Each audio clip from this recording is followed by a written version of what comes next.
So I've been telling you for a while now in the videos that you guys should wait before you pull your big shards for the ×2 events, and I'm happy to report that we actually have the first one now finally active ever since we started the series here and the account. So we now have an event for Sacred Shards where we have 2 times the chance for a legendary champion. Now, first of all, if you have a new account, you should by now have around 2 shards just going through the campaign. So in case you haven't seen this yet, but if you are completing the hard and the brutal campaign and with all the stars selected for each stage, you're getting 2 shards. So maybe you have a few more already, maybe got yourself a shard pack as well. But again, if you haven't, you should have at a minimum 2.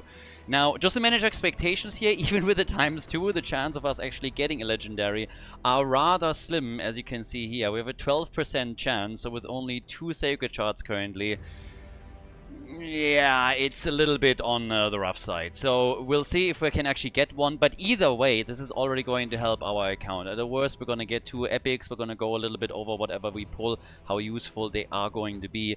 But with now it being a ×2 event for Sacred Shards, we can always expect that soon we're going to have the same for Void and for Ancients. So, without further ado, let's pull number 1. And let's see what we're getting. Well, we get an epic and not really a great start for us. Teshada, not really the best. I mean, you can see it a little bit that she is kind of useful. The question is always, is it worth really building her at this point? For Faction Wars, it's always nice, but it's more of a niche thing. What we want are champions that are just generally a lot better. But she is not horrible, so we can definitely try and build her and see where we're going to get from there.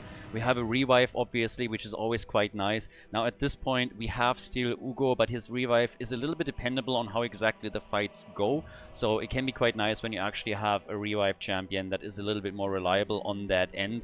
Besides that, the aura for the faction crypts is nice. So she's definitely going to be somebody that we're going to build to an extent. How far, that we'll have to see. We might just get her to 50 initially, and then stay there, see what else we pull as time continues, because at this point there's still plenty that we need to get to level 60 in the first place. So she's not really going to shake up the priority that we currently have on champions. But again, somebody that can be very useful and that we're going to build as time goes on. Now, a little bit of luck, let's see what we're going to get, and... Okay, so we have with... The Runic is actually pretty okay. So you can already see here that we have a similar situation right now where in a lot of areas he is quite powerful. I would have loved to get a legendary, of course, but at least with him, now we have a defense aura for him. We have him also with the taunt, which can be quite nice as well. So having that taunt for wave control can be very helpful for dungeons. It doesn't really help us with any of the bosses, but it helps us, on the other hand, a lot when we're talking about the waves just in general to protect some of our other champions. That's going to be quite nice. We have at the same time also a shield. So when it comes to supports, this is actually something that can be quite useful for us. Definitely another champion that we are going to build, not only for Faction Wars, but also for others. Now, the 2 that we just got here, I still want to say it would have been nice to get something that was a little bit more useful for us, but they're both good. We'll both build them. Hopefully, obviously, with the first ×2 event for Void Champions and the ×2 event for Ancient Shards, we're going to get a little bit more. But at least for now, we didn't just get 2 Food Champions. So it's 2 champions that we can for sure use for Faction Wars, for a couple of the dungeons as well. They're not completely shaking up the priority for champions that we build right now, but they're definitely going to be nice assets, particularly if we're not just pulling something huge anytime soon. So, pretty decent haul. Nothing too crazy. Would have loved another legendary. This time we got unlucky. Again, we're going to wait it out and see what else we get next time. So there's 2 more things that I want to talk about today. First of all, at this point, if you have Alice on 60, we talked a lot about the progress, where we currently are with the account and where you would be at this point too. Now, the one thing that you definitely need to do right now is go for the Magic Keep, which opens up tomorrow, and really just farm this. Now, you've probably hit some roadblocks on essentially all of the dungeons. If you went through the pattern that I told you, just go to your limit as much as you can.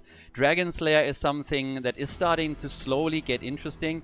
In an ideal world, where you want to get is you want to start to farm stage 20, and once that we're there, we're going to heavily focus on the Dragon Slayer. But even before that, we're going to farm that dungeon a lot.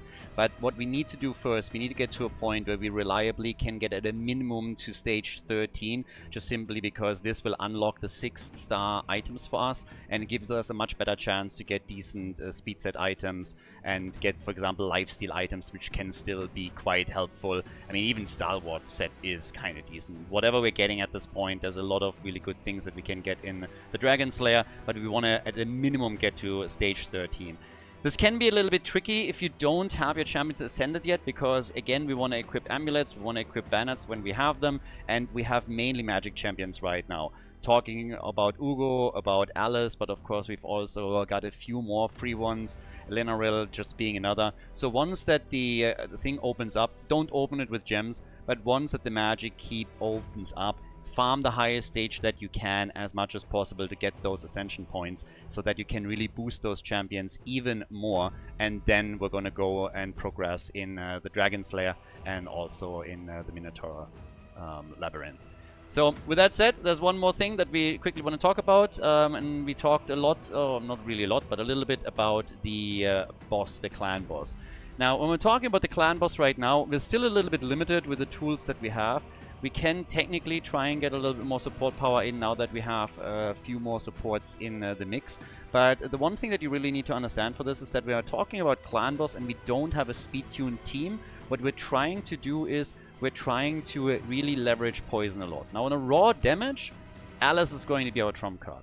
But we still have with Lenaril somebody that can be really nice. She's going to be much better once that you ascended her, because it makes her HP burn much more reliable. And then we obviously have also Kale. Now, particularly with these two, the one thing to really watch out for is you are not necessarily looking to get an enormous amount of damage with them. What you need them to do is to survive and apply poison as much as possible. And so for that, we need a couple of things. We need accuracy, which we are getting through the Great Hall and through the arena coins that we're getting, of course. But you also want them to survive. Now, there's a couple of ways how you can go about this. Kale, for example, is currently mainly useful for us in wave clear with his AoE, and is also useful here at the clan boss. So you want him to survive. A good set to do that is you get him actually in a lifesteal set. So you want to have him in a lifesteal set, and you want also him just tanky. You don't need to get him a chest and gloves that give him additional crit damage, that give him attack or anything of the sorts. Survivability is totally fine, because the main damage that he dishes out is actually through poison. And for her, for Lenaril, the same is basically true, but obviously some of her abilities proc more around the 100% crit rate that you at least want to get. Now don't get me wrong, if you're able to get the survivability and to hit it, while still boosting their damage with an attack percentage, chest, armor, just to name one example, that's fantastic. But generally speaking, you will get better results at the beginning with the clan boss if you're just focusing on the poison damage on those two. Now, as we're getting more champions and we have more tools to work with, more champions on level 60 as well, then we're going into real composition for a clan boss that are also speed tuned to really just counterplay whatever the clan boss is doing, and then you're ranking up the real big numbers and get the big rewards. But for the time being, get your kill to 50. Wouldn't quite get him to 60 just yet. Try and make him survivable. Again, a little bit of life leech would help, of course. And then on top of that, you just want him with enough accuracy and survivability to continuously apply that poison.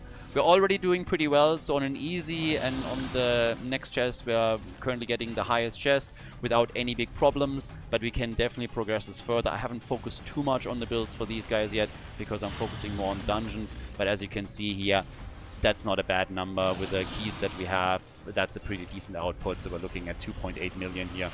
And as you can see from just the reward level, that already gets you on a warrior chest for him. We will get the other one as soon as we just go in with the second key, so not really a big problem. But it gives you a bit of an idea of what to do here. Now, compare, for example, the damage output of Alice, who survived the longest, to the damage output that we have from Lenaril. So she is the highest with 1.4 million. Kale, you can't quite see it here, but he has 500,000. He died first. He's only level 40. So once that he survives a bit longer and can apply more poisons, even better. But again, focus on her a bit if you're having trouble in the clan boss right now. And first of all, make sure that you ascend her with the potions that we're getting through the magic key. That's basically all the advice for the day. As usual, guys, if you have any pulls, any champions that you have questions around, where you want to have a little bit of advice, where you don't quite know, is this food, is this something that you need to level, does this change my priorities right now, how do I progress, what should I look for, then please by all means drop me a comment in the comment section. I'm always happy to help you with all of that stuff, and I hope to see you in the next video. Hope you learned something from this one. So have a great day and see you in the next one.